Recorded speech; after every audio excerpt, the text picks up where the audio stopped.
Assalamualaikum warahmatullahi wabarakatuh.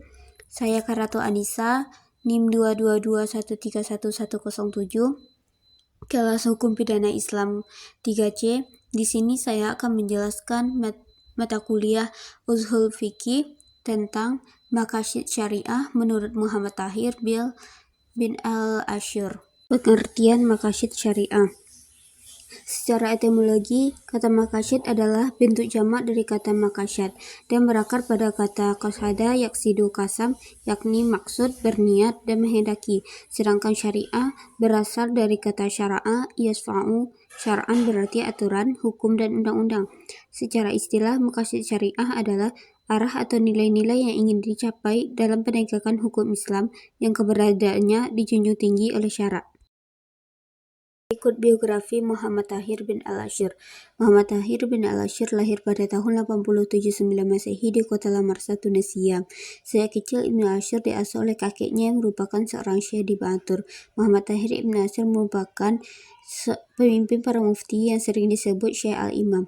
Muhammad Tahir Ibnu Ashir menciptakan karya-karya ilmiah berupa sebuah penjelasan atau syarah atas karya ilmuwan lain, komentar atau taqiq, kumpulan syair dan buku ilmiah, dan banyaknya karya beliau. Kitab Maqasid al-Syariah al-Islamiyah merupakan salah satu karyanya yang mengulas tentang Maqasid al-Syariah. Muhammad Tahir bin Al-Ashir meninggal pada 12 Oktober 1937 Masehi pada usia 94 tahun. Berikut teori. Menurut Muhammad Tahir Ibnu Al-Ashir, ada 4 unsur menjadi landasan dalam membangun fondasi Maqasid Syariah. Yang pertama, al-fitrah merupakan suatu sistem yang diciptakan oleh Allah SWT pada setiap makhluk, termasuk akal, jasmani, baik batin maupun akhir. 2. Al-musawah, berarti setiap muslim menempati kedudukan sederajat di hadapan hukum Islam, tidak ada perbedaan dalam menghadapinya. Ketiga, al-samahah, merupakan toleransi atau kedermawanan. Ibnu Al-Ashir mendasarkan hikmah toleransi dalam syariat Islam dengan menjadikannya selaras dengan fitrah yang tertanam dalam jiwa. 4. Al-hurriyah, berarti kebebasan hak untuk bertindak atas kehendaknya sendiri tanpa hambatan. Selanjutnya pembagian. Ibnu Al-Ashir membedakan pemikiran Maqasid Syariah menjadi 2. Yang pertama yaitu Maqasid al-Syariah al-Ammah atau umum, adalah tujuan syariah yang mencakup kepentingan dan kemaslahatan manusia secara umum, seperti menghindari kerusakan, persamaan hak asasi manusia, dan penerapan syariah sesuai aturan-aturan Allah. Yang kedua, Maqasid al-Syariah al-Khassah al-Mu'amalat atau khusus, ialah tujuan syariah secara khusus, yakni mengenai muamalat, misalnya maqasid syariah hukum tata niaga, hukum keluarga, penggunaan kekayaan, perundang-undangan, dan lain-lain. Selanjutnya yaitu metode. Dalam menetapkan maqasid syariah, Tahir Ibnu Al-Ashir menggunakan metode yang dapat dilihat dari metode ijtihad dan hasil ijtihad, yaitu ijtihad istiqara usuli, terdiri dari 1. Bayani, yaitu upaya dalam menyikapi nilai dari pembicaraan yang terperinci dalam hal pembicaraan kepada mukallaf dengan bahasa sederhananya untuk mengungkapkan keraguan menjadi jelas. Yang kedua, tarjih, yaitu membandingkan antara dua dalil yang bertentangan kemudian mengambil dalil yang paling kuat. Yang ketiga yaitu qiyas, adalah memandangkan sebuah kasus yang tidak terdapat dalam nas dengan kasus yang ada hukumnya dalam nas, karena adanya persamaan ilat dari kedua kasus.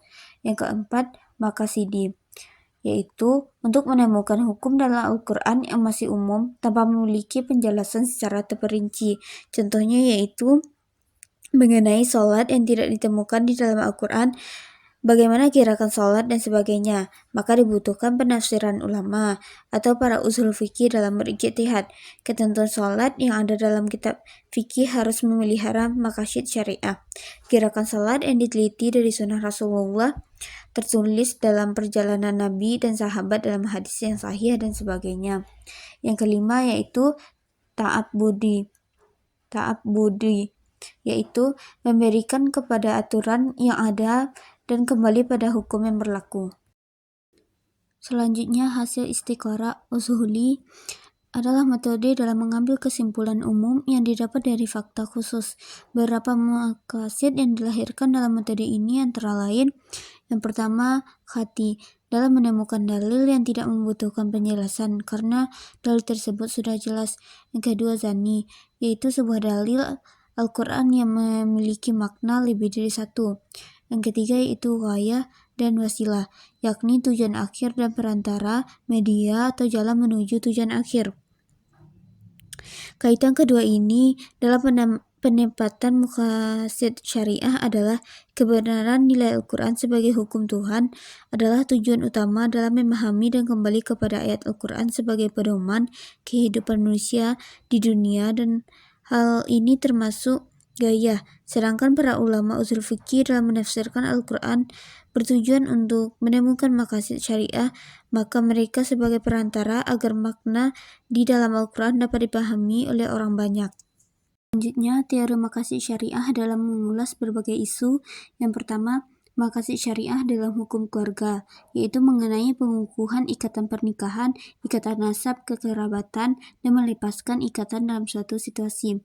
Yang kedua, maqasid syariah dalam tata hukum niaga, yang mengungkapkan 5 kemaslahatan khusus dalam mengutarakan kekayaan, yaitu ar-rawaj, perlindungan terhadap harta, transparansi, kepastian hukum terhadap kepemilikan, dan keadilan.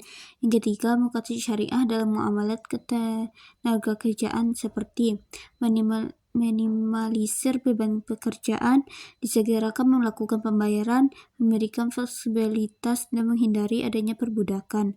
Yang keempat, maqasid syariah hukum tabarruat berupa sedekah, hibah wakaf, dan pemerdekaan budak. Yang kelima, maqasid syariah khusus sebagai sistem peradilan dan kesaksian. Kelebihan dari konsep maqasid syariah Tahir Ibn Ashur. Yang pertama yaitu Muhammad Tahir Ibn Ashur menggunakan istiqra bertumpu pada nalar induktif, yaitu dengan mengambil keputusan secara universal dari kumpulan Al-Quran dan hadis dan berpegang pada kejelasan makna.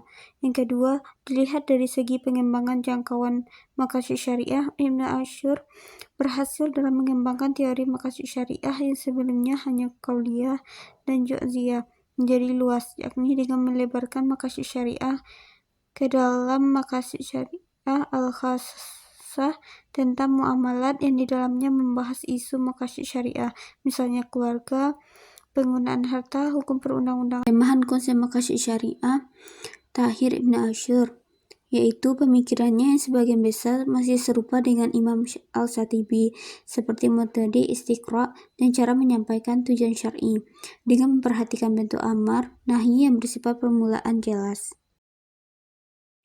Sekian dari saya. Kalau ada salah mohon maaf. Assalamualaikum warahmatullahi wabarakatuh.